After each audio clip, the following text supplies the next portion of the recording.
the most overrated team? Ooh, I don't know. Come on, you put me in a You bad gotta spot listen. here. This is lightning round. We don't give you any cupcake questions here on Cruisin' with Zach.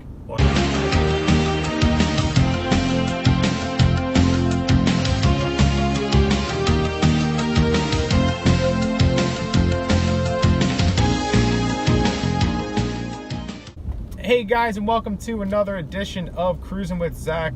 Today we have the publisher of Glory Days magazine. He's also the host of the South Jersey Sports Report on 97.3 ESPN, Mr. Dave O'Sullivan. Sully, thanks for being on the show, man. No problem, man. So first we're going to dedicate this show to our friend, your colleague, Pete Thompson. Oh, definitely, yeah. Who was in He an took a unfortunate... nasty spill. He was in good spirit. Were you at the game? Yeah, I was there. I was on the other sideline.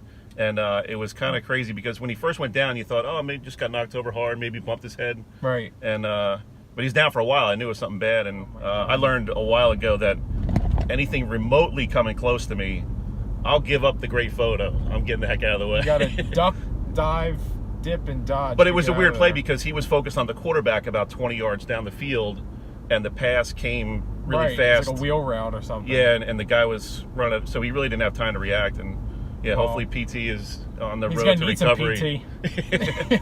Well, we wish you the best of luck, PT. So, Glory Days magazine, if we aren't familiar with it, tell us about it.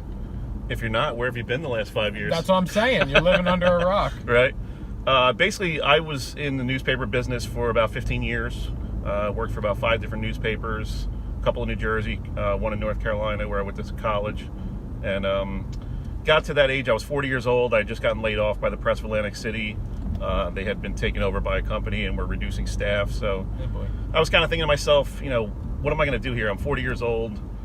My career is kind of taking a nosedive, if you will, going up in flames. So I kind of had to reinvent myself a little bit. And I always had an idea for a high school sports magazine. I thought it would take off if you did it right, if you had the right kind of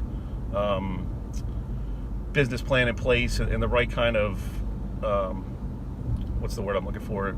Just the right way of covering high school sports. Mm-hmm. And so went through probably a couple of months of trying to figure out what I wanted to do.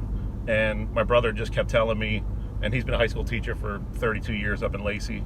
He's like, dude, go for it, man. What's the worst that can happen? Right. You don't make it and you go find another job. Or the day we started it just as a website. Right. Well, you have a pretty extensive website, too. Yeah, definitely. We overhauled it last year, called GloryDaysOnline.com, and this tells you how interested the people are in what's going on in high school sports. Mm-hmm. In August, we had over 13,000 page views, and there's no sports going on. Right. It's basically just high school, training camp preview for football and that kind of stuff. And, yeah.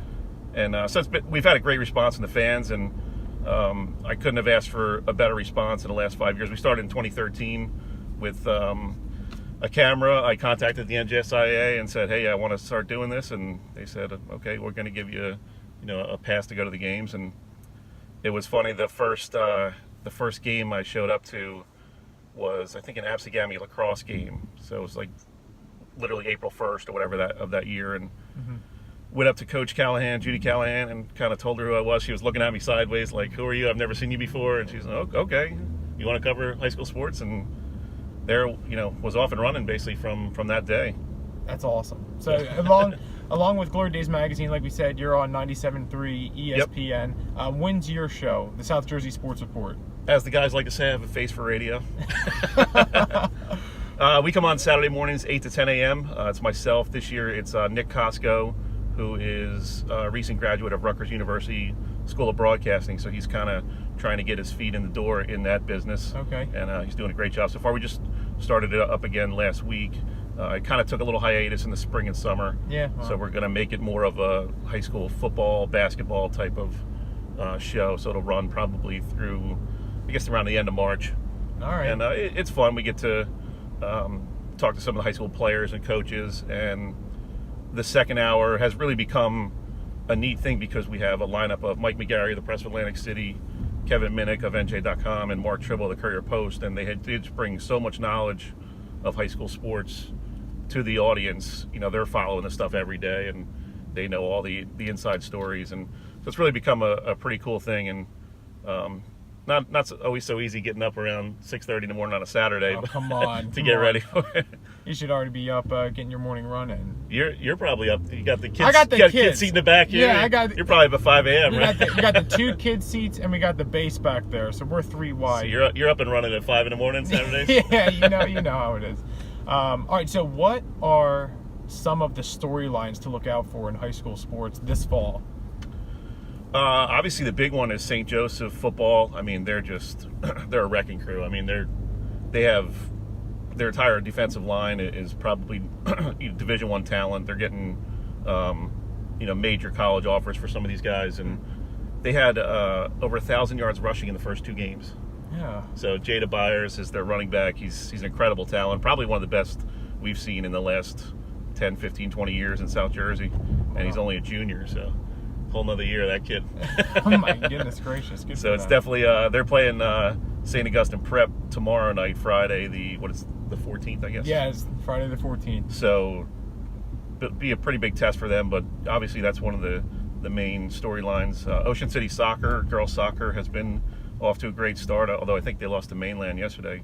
So that kind of the Mainland Ocean City rivalry is alive and well. I was going to say it's alive and well. Yeah. And then obviously this boys soccer, those this two probably teams isn't go going at to it. air, but the boys soccer team is playing tonight. Right.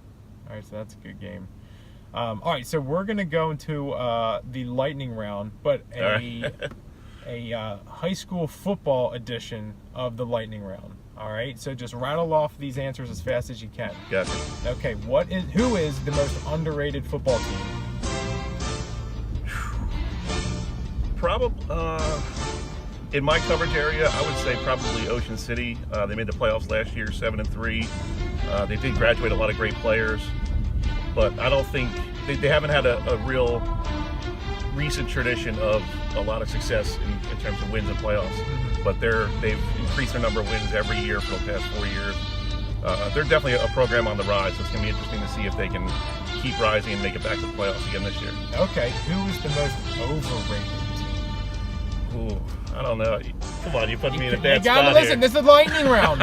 We don't give you any cupcake questions here on Cruisin with Zach. Wow, that's a tough question. I mean, say it. You have a team in your head. No, I really don't. Overrated. You gotta put me in a bad spot here. I'm gonna get all kind of angry emails. Can I decline to answer that? Listen, you know, there's no such thing as bad press. That's true. Right. Well, I won't say. Let's see. Man, that's a tough question. Do you want to skip it? Yeah, let's skip that one because I don't want to. All right. We're all about positivity. We don't want to step on toes here and, Listen, and make angry parents calling me all day. The any team. Okay, let's just say I don't know. Let's just say Atlantic City, just because I went to Holy Spirit. So okay, question number 3.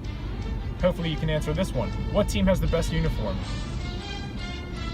I'll tell you what. I really like the Pleasantville look this year. Really? Yeah. I haven't seen the look though. Well, they have the white helmets with the kind of a really big greyhound dog head on the side. Yeah. And it's just an outline, so it's a kind of a cool logo.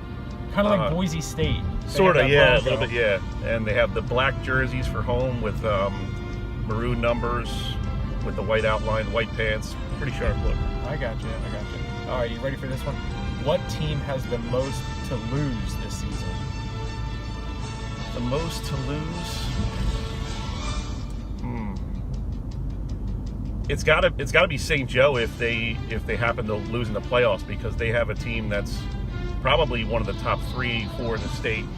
So if it somehow happens where a team gets hot at the right time in the playoffs and was able to knock them off in, say, the second round, I think that would be, if you talk to Coach Sacco, that would certainly be a disappointment. So they got to win the whole thing, basically, or at least get to the final. Yeah, they're a team that's always, they're championship or bust over there. So gotcha. And final question: what team or what program has the best marching band?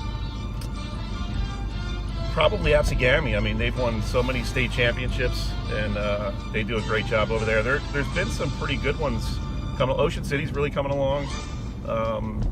Egg Harbor Township has a pretty. Whenever you get these big schools with a lot of student population, you tend to get some pretty good bands. But yeah, Absegami sort of sets the standard around here. And I will give this credit back to Atlantic City. They have a good marching band. They do, yeah. We always love the Thanksgiving game because the band, we love watching those kids. One of the really cool things, and I don't know if they're still going to do this, they seem to have gotten away from it during the basketball season when Pleasantville plays Atlantic City for the Battle by the Bay, that Sunday game right before the Super Bowl. Yeah. Though they used to have kind of a cheerleading, not competition, but they would try to outdo each other. Gotcha. And it was it's really, like drumline. Yeah, basically, it was really creative. They would do all kind of outfits and different themes every year, and they've gotten away from it a little bit in the last year or two. But well, let's bring it back. A fun That's thing. good. So, Dave O'Sullivan, you can catch him on Glory Days Magazine. You can catch him at 97.3 ESPN, South Jersey Sports Report. Where else can we find you? Pretty much at a high school sports game every day, almost 4 or 5, 6 days a week. I'm out there grinding, just trying to find good stories. And part of what makes us unique is we do a lot of stories on kids who normally wouldn't get a lot of attention. Maybe a senior soccer player who plays defense. There's not a lot of stats, but they've been a team captain. Rowers or something. Yeah, like good kids that are getting good grades and doing good things in the community. So that's kind of our philosophy in covering high school sports, is to bring some notoriety to some of these kids that are not only getting it done on the field, but in the classroom and the community. Awesome. Good stuff. Well, hey, thanks so much for being on the show. No problem. Go check him out. He's a good guy. And watch out if you're on the sidelines. See you guys.